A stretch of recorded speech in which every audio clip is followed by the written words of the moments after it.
Rami Malek for 11 years now, so I know this guy really well, and so it was amazing to step on set the first day, see him put on that mustache, see him put in the teeth, and completely like transform in front of my eyes. Like, because when I first heard about it, I was like, oh yeah, that's actually really good casting. But then once I saw it all come together and the mannerisms and the clothes, I was just like, this is insane. Yeah. And it was really like I got goosebumps. I felt like suddenly this was very real and that we were going to actually be able to, you know, pull this band off. What's great is that he doesn't. It wasn't just a physical resemblance that he brought on set with him, but he brought like the spirit of Freddie onto set with him as well. Yeah. Like the kind of joy and irreverence and fun and positive energy every day on set, no matter how tired we were or how stressed we may have been or where we were at, and he led by example. I think it was also really shocking because I saw most of you in character, and it was actually seeing Rámi out of character that was then a shock, to realise that all of those idiosyncrasies and such weren't your own. And to be like, my God, this is an entire facade. It was quite remarkable. It's all a lie. Yeah. It's all a lie. I feel like I have absorbed a lot of him now, and so I've taken up some of his. I do find myself doing this every once in a while. You know what was very interesting was knowing that there wasn't just going to be, you know, the mustached Freddie version that I'd come to know in my childhood, and that was the first camera test I did, and you know, I was quite elated to see it because I remember looking at Freddie Mercury saying, you know, I don't know if I look anything like this guy. So, you know, seeing it actually start to come to fruition was it was a magical moment for me. But it's like Gwilym said, it was taking on the mannerisms and beginning to inhabit his playfulness, and you know, just evolving with him as a character is when I could really start to harness him, I feel. Okay, quickly. Name your favorite cool songs that someone start with. Oh, hi guys. Yeah, my favorite Queen song ever is Somebody to Love. Somebody to Love. Did you know that? How'd you guys know I was going to say that? How'd you guys know that?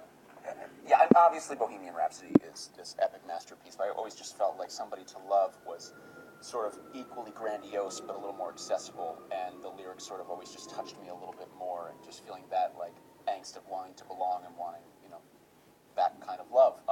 But since we're all going to say that, another song I really love, there's a deep track, is Father to Son, which is off of Queen 2, which is not very well known, but I just think it's the prettiest song, just absolutely gorgeous lyrics. Nice. I think my favorite song is still Save Me. Do you like his voice in that? Good. Do you want to go? No, it's good. Just because I love it, it's very much symbolic of what I love about so many of these Queen songs, which seem so intimate in their lyrics, and yet such anthems are so powerful, and I feel like you get such a good balance of both in that song. You get a full Freddie Mercury voice. Okay, it's going to get redundant, but I do love Somebody to Love. Don't we all? Because I also love Somebody. Yeah. I'm afraid to say, yeah, that's probably was always my favourite. But being as I'm repping Brian May, I'm also going to say that I love 39, which is a song that he wrote, because I think it sums it up perfectly. A folk song about time travel with like beautiful guitar parts. It's a great song.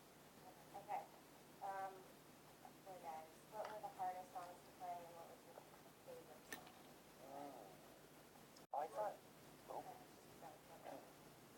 I think the hardest song to play, gosh, there was a lot, and in every song there's a challenge in it, particularly the way that Brian May plays guitar. But I think I actually found We Are the Champions quite a challenging song to play because it was written on piano.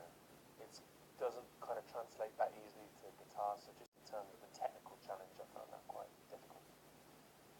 Killer Queen is really tough. It's it's a sort of odd bass line that kind of comes in interesting parts and does its own thing at times. And then Bohemian Rhapsody is pretty fast and all over the place. So those were the two, I think, that... Did you struggle with the triangle part? The triangle part, yeah, I had to play two instruments in Killer Queen. It was the real issue. And so, bass, whip out that triangle. But my triangle skills really progressed. You were great. I feel like. Well, I didn't want to be the one to say it, so thank you, because it's true. And then you're like, okay, what do you think Freddie would think? Oh, wow. I hope that It's a celebration. He would love it. I hope that Freddie would love the film. I hope that he'd just. I don't know. Go on. I laugh. I think he'd love the costumes. I'm not kidding. He would really, I think he would really enjoy it. He'd love, he would love to see us enjoying it. And love to, I think, be around us. I mean, this is a stretch. I can't speak for him, obviously, but I really think he would want it to be exactly the way we talk about it, a celebration, something that is so full of life that it almost explodes off the screen. And that's how I feel about the film, that it is that vibrant and captivating, and tells a little bit about, aspects of his life, but also celebrates his life. You'd have a good time.